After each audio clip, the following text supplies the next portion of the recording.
The moment I discovered her secret, my world shattered into a million pieces. I often reflect on a time when life felt simpler, when Susan and I shared dreams and laughter. We'd sit on our porch, coffee in hand, planning our future. We were young, driven, and always found time for each other, despite demanding schedules. But as the years passed, our careers took over, and we slowly drifted apart. We ignored the growing distance, always chasing the next promotion or deadline. Now, it feels like we're strangers in separate lives, struggling to find our way back. A growing unease has settled over me lately. Susan spent months doing field work in a remote Utah community, deeply immersed in her doctoral research. Since her return, her thesis has consumed her, leaving our home silent and cold. I often sit alone at my desk, wrestling with the chasm that has formed between us. It seems Susan is deliberately avoiding my attempts to fix things, and I'm running out of ideas to bridge the divide. Let me tell you a bit about us. I'm Ethan Allen, a geologist in oil exploration.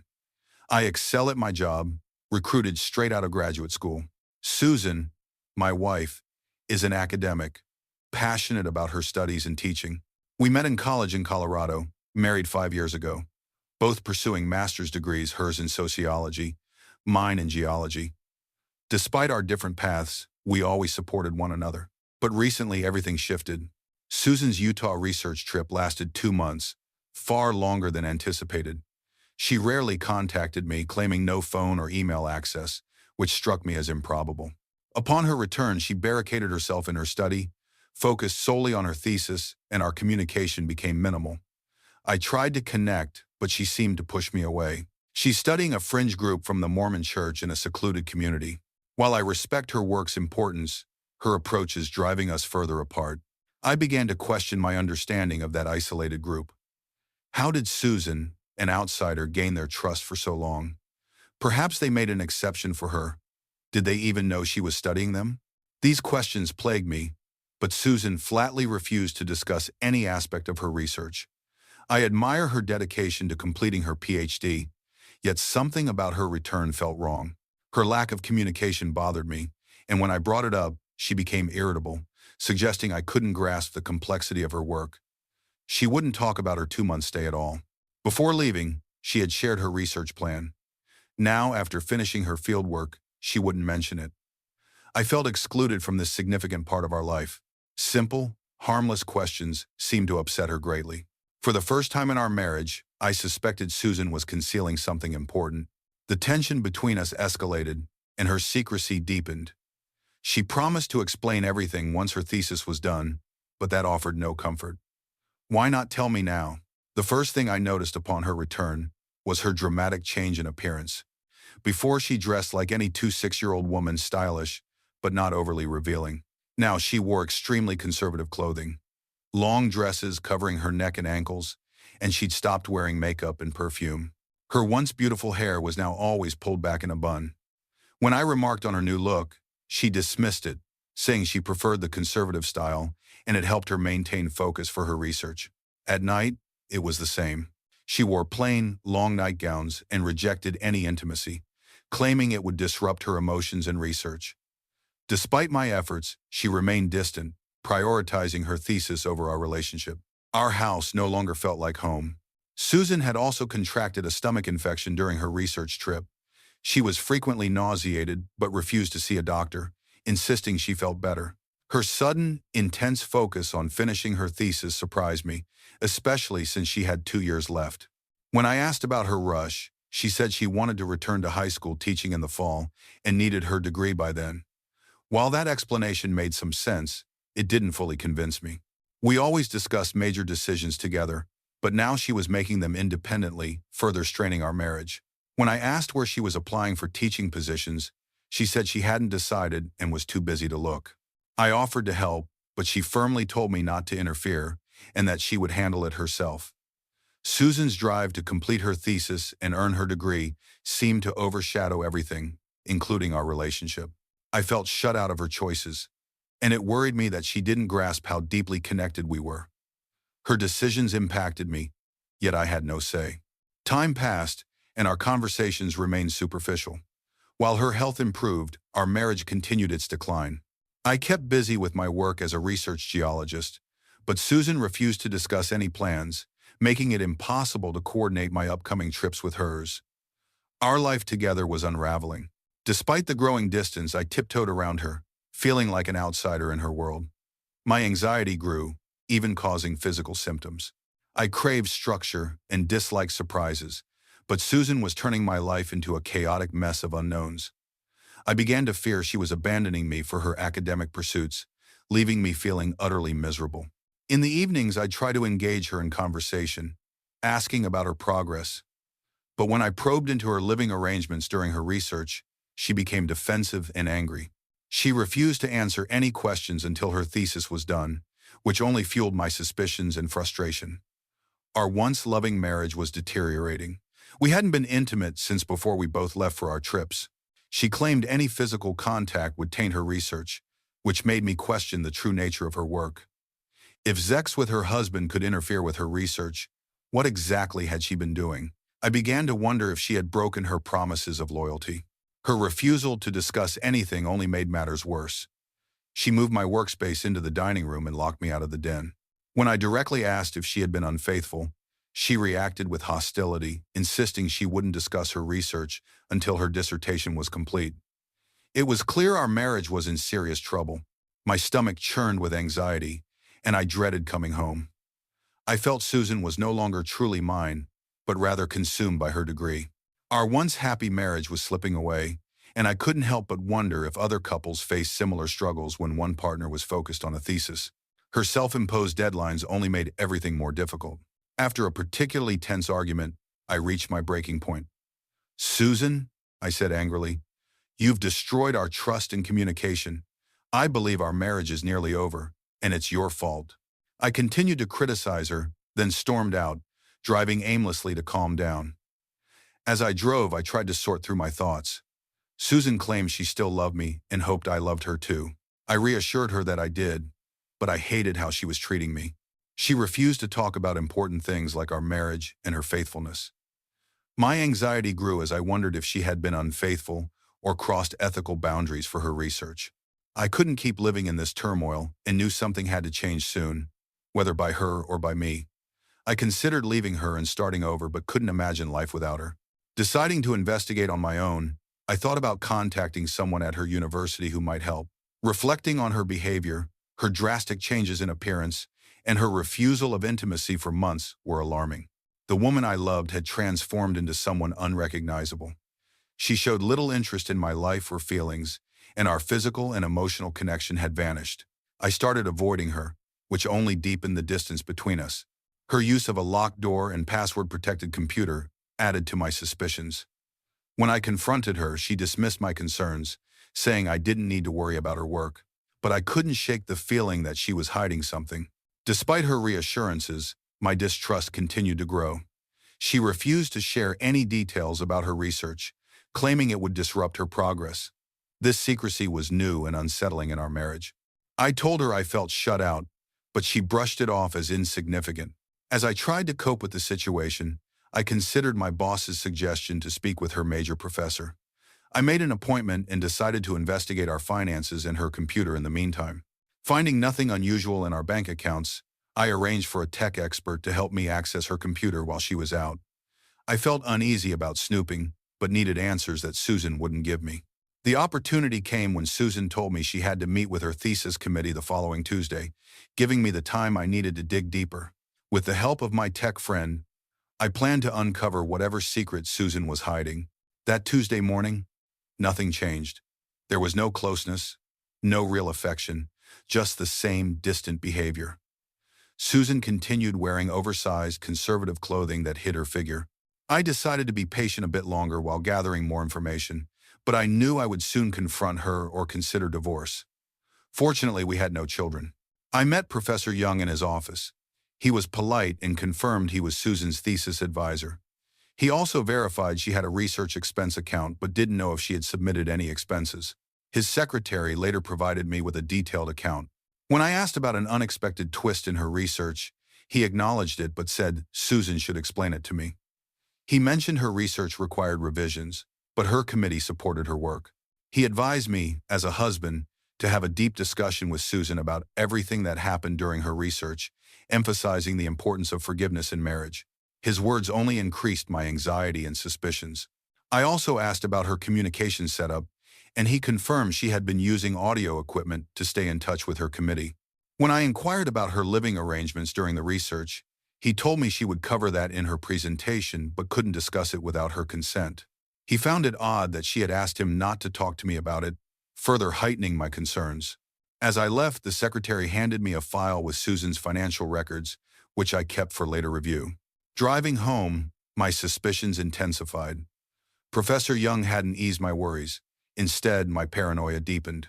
There was no concrete proof of infidelity, but the secrecy raised significant red flags. At home, I hid the file in my desk and didn't mention my meeting with the professor to Susan. It was the first time I kept something significant from her, and it made me feel uneasy. We had a brief conversation, but the tension remained. I told her that her behavior was leading me to suspect unfaithfulness and that it needed to change, or our marriage would end. She just grimaced and gave a forced smile, promising to explain everything once her thesis was approved. On the day of her thesis defense, Susan dressed in the same conservative attire. I suggested she dress up for such an important event, but she dismissed my concerns, saying her appearance didn't matter in her field. After she left, I called my tech friend, who was ready to help.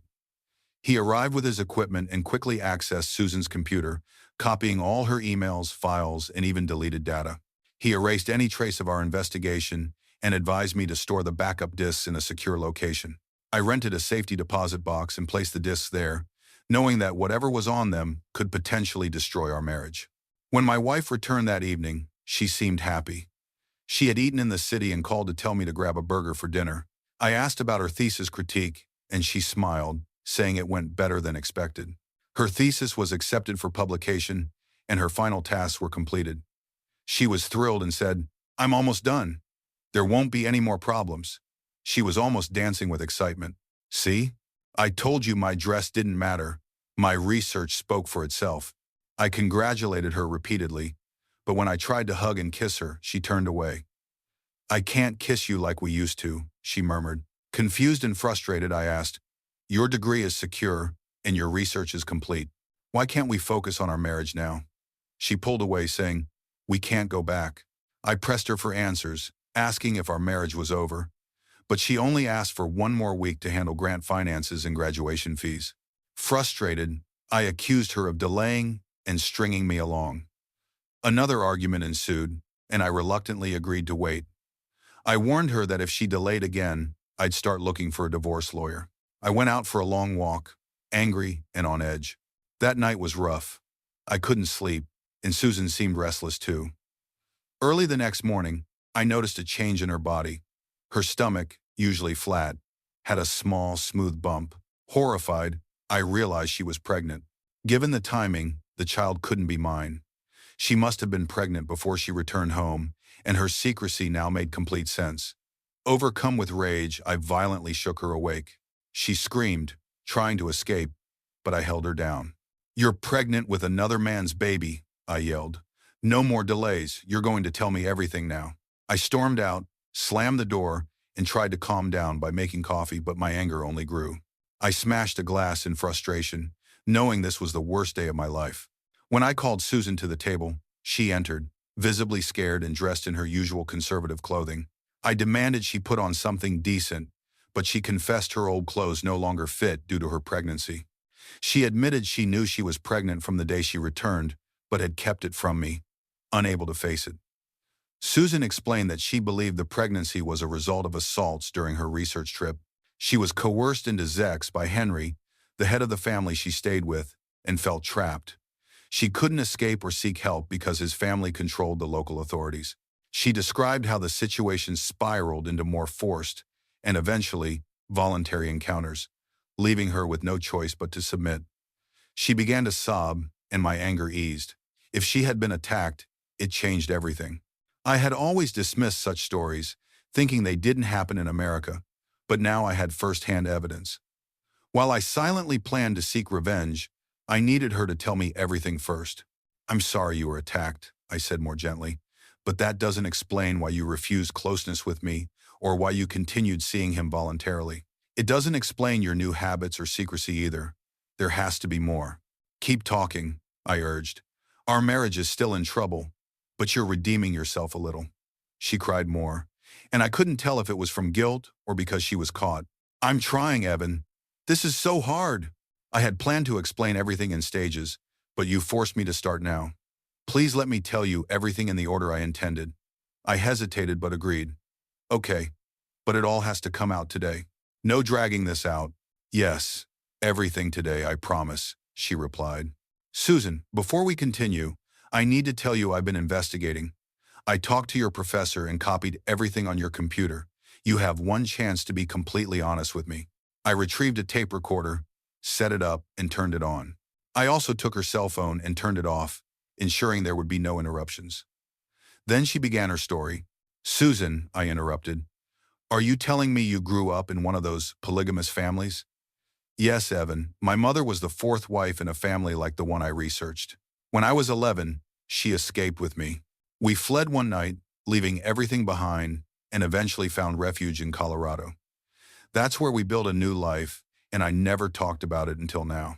She paused, and I could tell she was exhausted. She asked for a break, and we went for a walk. For the first time since her return, she held my hand.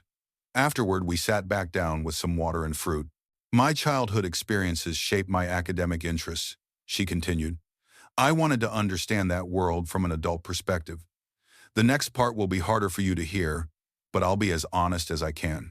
She explained that the family she stayed with was part of her childhood family. They were suspicious of her return, but she managed to stay by pretending she might come back permanently. The head of the family, Henry, was a tall, muscular man in his 50s, accustomed to absolute control. He laid down strict rules, including that she had to give up her wedding ring. Reluctantly, she complied, knowing she had no choice if she wanted to stay and complete her research. Her voice trembled as she recalled the memory. He asked what was in my backpack. I told him it had my clothes, personal items, and my computer. He took the computer and smashed it with a hoe, then threw it away. He also took my purse and the $1,000 inside, saying women weren't allowed money in his house. I was glad I had hidden cash near the bus station. It became clear that I was more of a captive than a guest. Needing his approval for my research, I agreed to all his terms. She looked at me, her voice softening. Losing the computer is why I secluded myself when I returned home.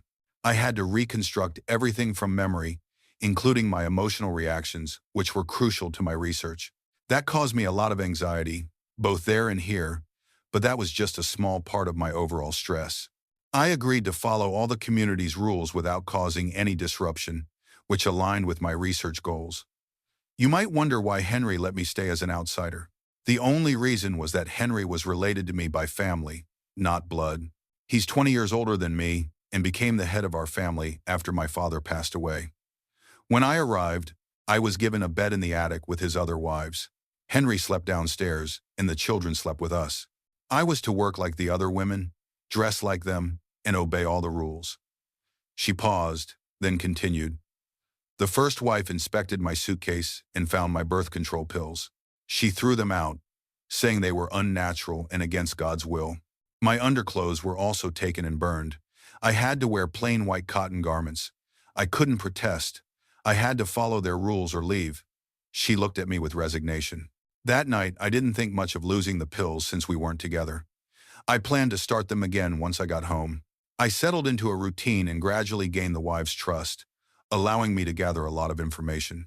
I couldn't keep a diary, so I had to rely on memory. That's why I needed so much privacy after I returned. As she spoke, I jotted down notes. She continued. In my second week, Henry announced he would take me as his fourth wife. I was shocked, but he didn't care that I was already married. He said God had revealed to him that I was to be his wife. When I protested, he became aggressive, dragged me to his bedroom, and threatened violence if I didn't comply. He attacked me, and after that, I knew I was trapped. She took a breath, her voice shaking. From then on, he treated me as his wife. He was controlling and dominant, and I eventually became submissive. Over time, I began to accept and even enjoy the role. I started to disconnect from my life with you and embrace this new reality. The other wives shared similar experiences. After weeks of being confined, Henry allowed me to leave the house to visit other families. By then, I had gathered a lot of information for my research.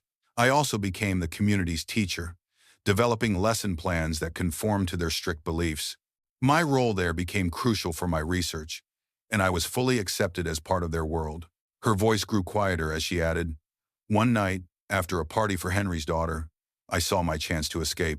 I grabbed my hidden credit card, left a note, and walked the road my mother and I had taken years ago. After nearly 8 miles, I was exhausted, but I managed to catch a ride to the bus station. I retrieved the cash I had hidden, and you know the rest. I returned home and started documenting everything. I secluded myself to focus on writing, blocking out all emotions, including our relationship." She sighed, looking drained. "That's why I needed so much privacy. My mind had to be free from any emotional distractions, including sex with you. Now, my dear husband, this next part is even harder. Do you want to ask questions, or should I continue?" I decided to let her continue, feeling that our marriage was already beyond saving. She went on, "I've had time to reflect on the two lifestyles I've experienced. They're very different, each with its own pros and cons. Honestly, I'm drawn to the rural, communal life. The idea of multiple wives has its benefits, and I've explored this in my thesis. I'm also writing a novel based on my experiences and already received a $50,000 advance for it. I've been very busy these past few months."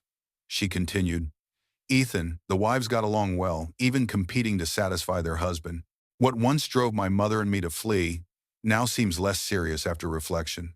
I believe people need to fit into their culture to be happy.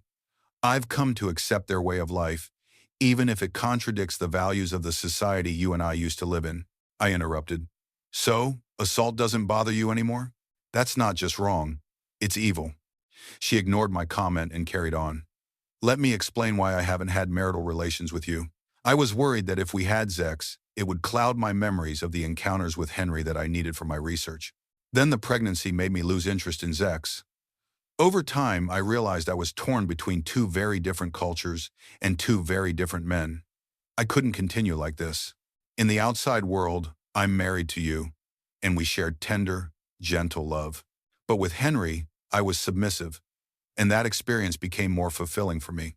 I craved the wild, dominant sex with him, and now that my thesis is complete, I need to decide, do I stay with you or return to Henry? I can't have both. If I return to him, I must be faithful to him and cannot have been with you. If I stay with you, you'll have to accept that I'm carrying his child. I'm still wearing your wedding band because Henry made me wear it. He didn't buy a new one since he already had it. While the relationship started with assault, I later willingly engaged in the dominant submissive dynamic with him. It was exciting and new to me. Now I have to choose between you and this society, or him and his community. It's not an easy decision." She paused before continuing. "I've told my thesis committee everything, including how I learned to enjoy that dynamic.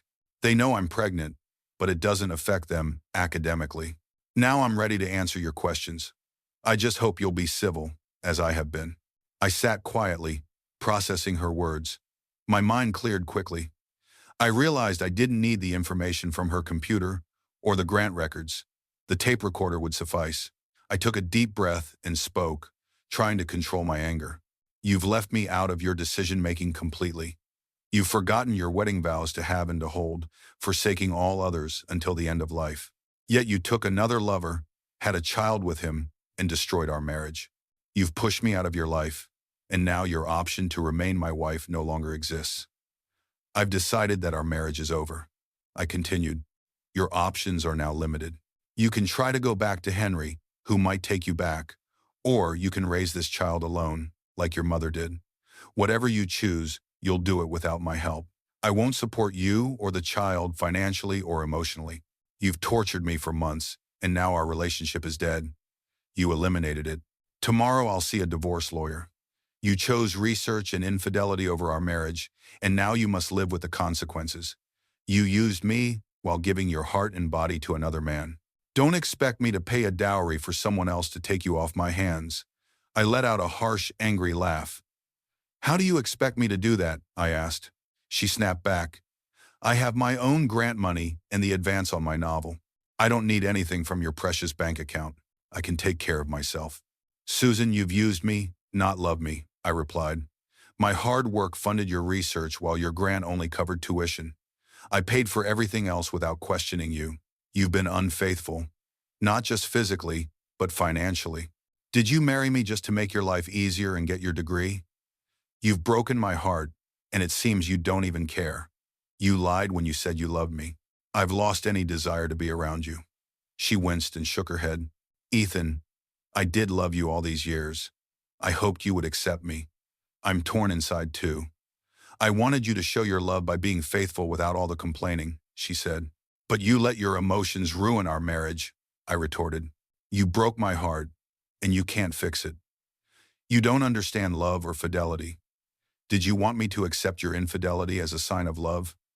What kind of monster have you become? You're like him now. She had shared everything with her academic peers, but kept it from me. I realized I had always been just a sideline in her life. Are you going back to him? Do you even know what your penance will be? I asked. He won't tell you. He'll probably beat you half to death to set an example. You escaped once, but that won't happen again. If you go back, you might die there, and if you do, they'll cover it up. He'll see it as his right to discipline you. If you go back, you're risking your life and the life of your child. I won't be a part of it. I had no idea if what I said was true, but I wanted to scare her. I wasn't thinking of reconciliation. I just wanted to hurt her like she hurt me. You think you can take care of yourself? You'll find out if you go back. If you value your life, be very careful. I couldn't understand how someone so intelligent could even consider returning to that life. Was she mentally ill? The idea of her turning her back on everything for a domineering man was baffling. I got up and walked around, feeling the weight of it all. The sun had set on our marriage. Susan, this morning I was just angry. Now I'm exhausted and defeated. I'm numb. I feel some relief because at least I have closure now. I need to figure out how to live without you. You no longer exist to me. I spoke quietly, drained of emotion. I felt old and broken. I no longer cared to attack her or argue. I just wanted her gone, out of my life entirely. She sat silently, staring at the wall. I went out for a walk to clear my head, knowing there was unfinished business. She had created her own punishment, but there was a man who still needed to feel the consequences of crossing me. I was determined to seek justice. I slept on the couch. The next morning, I called in for 2 weeks' leave. Susan had made coffee. Enjoy it, Susan, I said. You won't get any when you go back. There are plenty of things you won't enjoy, but you'll have your dominant Zex. We'll be divorced soon. Keep your $50,000, but don't expect any part of this house. It's going on the market today. I had plans for Henry that I wasn't going to share. Get ready to live somewhere else. I'm moving to the corporate apartment this afternoon. I'll get the rest of my things soon. From now on, we communicate through lawyers. Here's your cell phone. I packed in silence, taking the tapes in case we ended up fighting over the divorce. I didn't say goodbye. There was nothing good about this. She was just another obstacle to remove from my life. The next day, I closed our bank accounts and moved the money to new accounts. I canceled our joint credit card and applied for a new one. I met with a divorce lawyer and arranged everything. My boss was supportive and promised to help however he could. I told him all I needed was for my paycheck to go to my new account and some time off. If Susan called, the secretaries could give her my new number, and I'd handle it from there. That took up my entire day. The next day, I went back to my former home. Susan wasn't there. I collected the tape recorder, the tapes, my books, files, clothes, tools, pictures, personal items, and my cello. I also contacted the realtor to update my address and phone number. They informed me they couldn't list the house without Susan's signature. Fine. Let her handle the mortgage, the lawn, and the broken bathroom toilet. I left Susan a note with my new contact info, though I doubted she'd reach out. I mentioned I wanted to talk, not about the divorce, but about Henry. The more I knew about him, the better my chances of devising a successful plan. I was now determined to see Henry pay for his role in the collapse of my marriage. I wrote a heartfelt note asking Susan to meet and help me understand Henry's mindset and daily routine. I needed her to become an unwitting informant. Afterward, I headed back to the city to see the divorce lawyer, armed with the tapes and computer files. I told him everything. I refused any pre-divorce counseling and insisted on splitting everything 50-50, including Susan's advance for her novel. I wouldn't agree to alimony or child support. I demanded she give up my last name and that her child not carry my name either. I didn't want my name tarnished. I wrote a large check from my new bank account, not caring about the cost. What I needed was freedom. Freedom from Susan, the marriage, and the hate. Clear-headed, I could focus entirely on making Henry pay. Success was my priority, not time. That night, Susan called. She wanted to talk. We arranged to meet for lunch in our former hometown the next day. I slept well for the first time in months, feeling focused and determined. Susan was now just history. After packing a few things for my upcoming trip, I met Susan at the diner. She looked better, glowing in a modern prenatal dress with a bit of makeup. I wished the child had been mine. Her bruised cheek was still visible, but the waitress seated us in a quiet corner. I approached the conversation cautiously, complimenting her on returning to modern life, though it didn't matter to me anymore.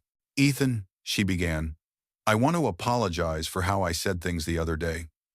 I replied, "Susan, it wasn't how you said it, but what you did. Our divorce is inevitable. You'll receive the papers soon. The divorce will free you to return to Henry or live as a single mom. It also frees me from any obligations to you or Henry's child. I can never forgive your infidelity. I'm trying hard not to hate you. You were a prisoner, but you didn't try to escape. Maybe that was for the best. But what you experienced wasn't entirely like being attacked by a stranger. My mind is still confused. I want you to forgive me for the hateful things I said," I added before she could respond. "I'm here to understand your life there, not to talk about Zex. I want to know about your daily routine, Henry's work, the community's name and location. I have no interest in your lovemaking details." We ate in silence until she finished. Then she explained her plans to return to Henry. My warnings about his potential violence had scared her, but she needed to discuss the terms of her return. She also needed to determine if our marriage was truly beyond repair, as her heart was still torn between me and Henry. Her words triggered my anger. "Susan, I told you our marriage is over. Your divided heart? My heart is crushed. Your consideration of another man broke us. Infidelity isn't just about Zex. Maybe someday you'll understand the depth of your betrayal. You promised me loyalty in front of everyone. You trashed that for a degree and some wild Zex. I'm no longer part of your future." I shifted the conversation back to my original purpose, asking her about the daily life in Henry's household. She shared everything I wanted to know. I didn't sense any suspicion about my intentions. Henry was religious, superstitious, and a control freak.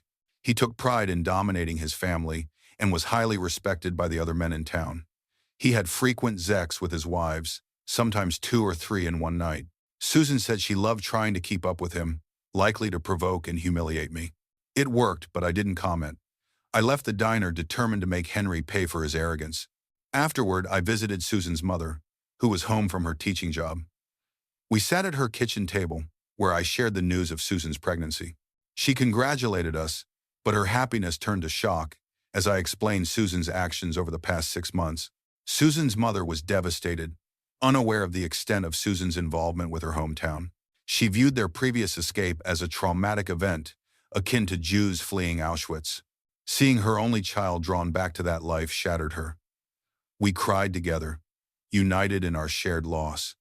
In that moment, I found some comfort in her presence. As the sun set, long shadows wrapped around us.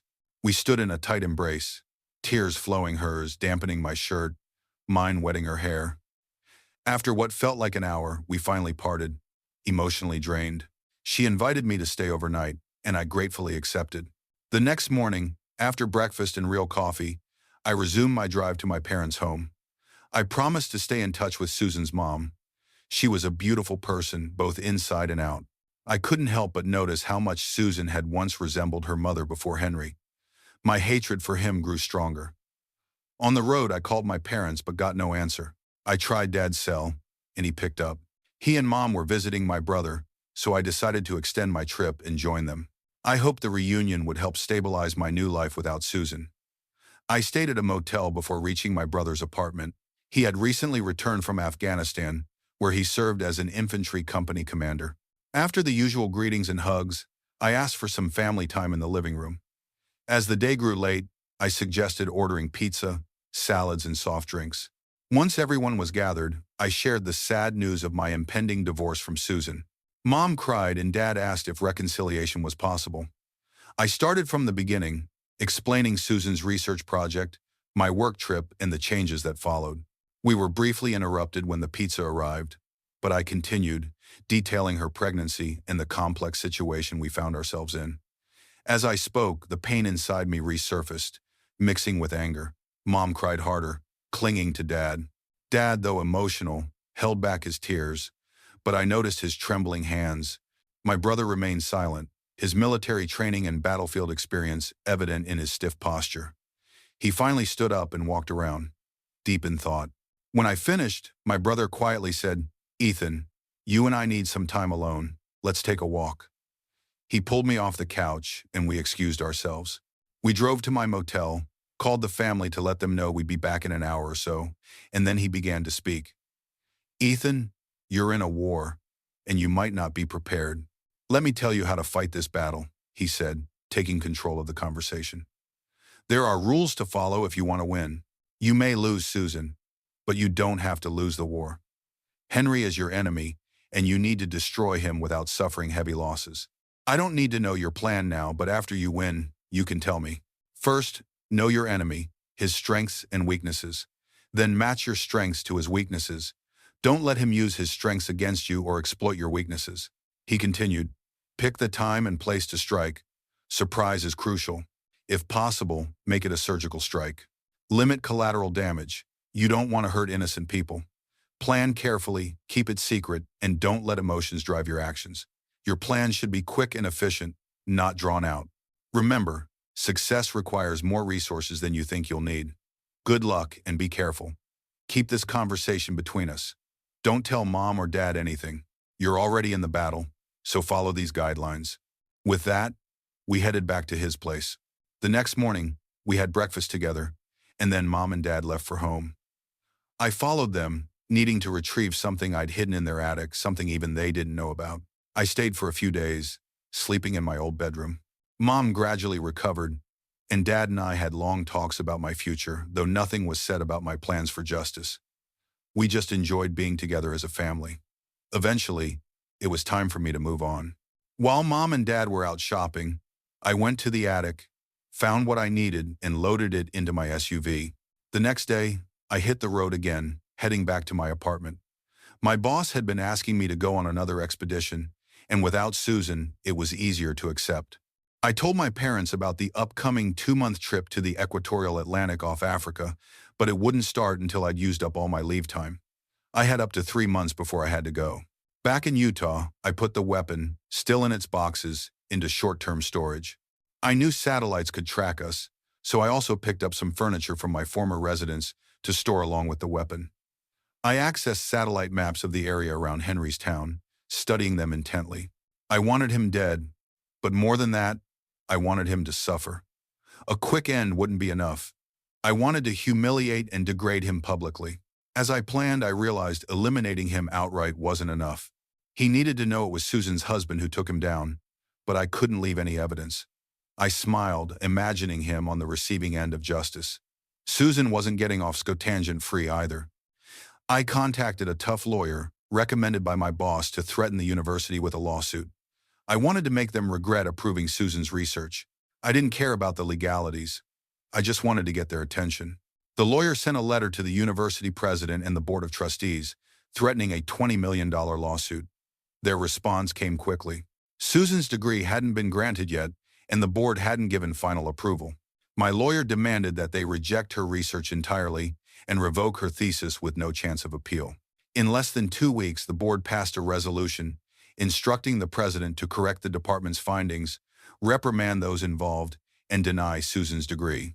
They even contacted her publisher, forbidding the use of the university's name in connection with her book, and froze her research grant account. I was satisfied. Weeks later, the university couldn't reach Susan to inform her of their decision. They contacted my lawyer, who provided Susan's divorce lawyer's contact info, along with her mother's and Henry's addresses. Susan wasn't at our former home, and I wondered where she was. Despite everything, I still worried about her and her unborn child. Though I hated what she'd done, I also had another plan in mind: to send Henry a message from God. I carefully crafted a formal document styled like the Declaration of Independence, with scripture quotes to intimidate him. After several edits, I printed it on expensive linen paper, placed it in a beautiful holder, and ensured there were no fingerprints. The final product was ready. I was confident that Henry's superstitious beliefs and faith in new revelations and divine visitations would make the document seem like a message from God. I chuckled, feeling good about my plan. I was using my strengths against his weaknesses, just as my brother had advised. I shifted my focus to preparing for my upcoming trips. One was to confront Henry, and then I'd continue to Africa without returning. I planned to be the avenging angel who appeared out of nowhere and vanished without a trace. I loved the idea, but I knew any mistake could spell disaster. To succeed, I needed to study, practice, and maintain complete secrecy. The internet made gathering information easier than going to a library, where my actions could be traced. I studied maps and learned the layout of Henry's farmland. I knew what crops he planted, when he worked, and where he liked to rest. Satellite photos, far more detailed than public images, showed every detail of the landscape. I knew the perfect spot, a small ridge near a tree by his wheat field where I could hide and make my move. I was choosing the battlefield, and it was to my advantage. Weeks of intense planning went into this. I studied human anatomy, focusing on how to remove one of Henry's testicles. I wanted to leave him with his sexual drive, but without the ability to satisfy it a fitting revenge. He had taken my wife, so I would take away his means of sexual satisfaction. The plan felt right, but I knew the risks. I didn't want to end up in prison, so I fine-tuned every detail. I bought supplies from various stores, paying in cash. I even ordered makeup and a fake beard online, along with oversized shoes from a thrift shop. One morning, my lawyer interrupted my planning. Susan had signed the divorce papers and wasn't contesting it. I didn't need to appear in court. The papers were filed, and the 60-day waiting period began. My lawyer informed Susan's lawyer about the university's decision to revoke her degree, and Susan apparently lost it. She was devastated. She'd lost everything, including her degree and reputation. I felt some guilt for hurting her mother, who was collateral damage in all this, but Susan had brought it on herself. Our house sold quickly, and we split the proceeds equally. Susan didn't want to live there, and I didn't care where she went. I had my own future to figure out. Strangely, I lost my desire for sex. My energy was consumed by my project, and I hoped my urges would return later. Susan had been my only partner, and I didn't desire anyone else, not even her anymore. During this time, I stayed in touch with the office and even did some pre-trip planning with my boss. My upcoming trip to Africa would provide a perfect alibi if needed. I confided in my tech-savvy friend who helped me obtain fake passports, IDs, and other essentials. We prepared to leave the country, with him taking my place on the first leg of the trip. Our plan was to switch identities briefly, ensuring I had a solid alibi while I dealt with Henry. Everything was set. My geek friend and I coordinated our timing and flights. I packed my supplies, rented a storage unit, and prepared a rental car. I wore gloves, leaving no fingerprints, and changed into a disguise before heading to Henry's town. I made sure to be seen by locals, but didn't engage with anyone. I believed I saw Susan, but I wasn't sure if it was her. I hoped she would witness the justice I was about to deliver. Then I left without a word, ready for the final phase of my plan. That night, I took my spot 20 yards from Henry's usual resting place under the lone tree, hidden under desert camouflage. I checked everything one last time, including the dosage for the dart. The weapon was designed to tranquilize African wildlife, and I loaded it to knock out a 300-pound animal, figuring Henry weighed around 280 pounds. I waited in my white robe, camouflaged with the document titled "To Henry from God," ready. The heat was intense, and I drank lots of water. Just as I predicted, Henry appeared around noon, working the wheat field. He eventually rested under the tree. I aimed at his gluteus maximus and fired the dart. It struck him, and though he swatted it away, it was too late. I emerged from my hiding place, now dressed all in white, without the beard, wanting him to see my face. I had about 20 seconds before he'd be unconscious. Rushing over, I shouted, "Henry, God has heard the cries of Ethan Allen, Susan's real husband. You have sinned, and I am the avenging angel sent to deliver God's punishment." Henry tried to stand but collapsed, his eyes wide with fear. He couldn't speak, and I made sure he saw me clearly before he lost consciousness. No one saw or heard what happened. Though not naturally violent, I had no hesitation now. With Henry unconscious, I acted quickly, pulling down his coveralls and underwear. I exposed his genitals. After tying a tight ligature around the base, I used a surgical knife to remove most of his penis, leaving just a small stump. I poured an astringent on the wound to stop bleeding. Then I tied off his testicles, removed one, and secured the other with a cotton string. I placed the removed testicle around his neck as a grim trophy and put his penis in a bag with preservative solution. There was minimal bleeding, and I was satisfied with the result. Henry would live, but without his manhood. I left a message between his legs, the written testament of the Avenging Angel's visit with his testicle on top as a gruesome display. I didn't stick around to gloat. After collecting everything, I erased any signs of my presence and left, making sure my tracks suggested a different culprit. I carefully disposed of all evidence, burned the clothes and gear, and switched out the car tires before returning the vehicle. I boarded a flight to South Africa using a fake passport, carrying Henry's penis as a twisted trophy. I was calm, even content, as I traveled. My friend and I met in South Africa, exchanged pleasantries, and went our separate ways while I continued my work in Africa.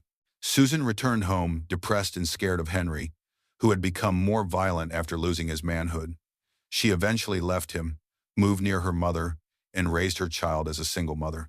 She never finished her PhD, and though I thought about reconnecting with her, I couldn't face raising Henry's child. On what would have been our 10th anniversary, I sent Susan the preserved phallus as a final gesture. I had moved on with a new life and family. In the end, no one really won. Susan lost her PhD, Henry lost his manhood, and Susan and I lost the woman I once loved.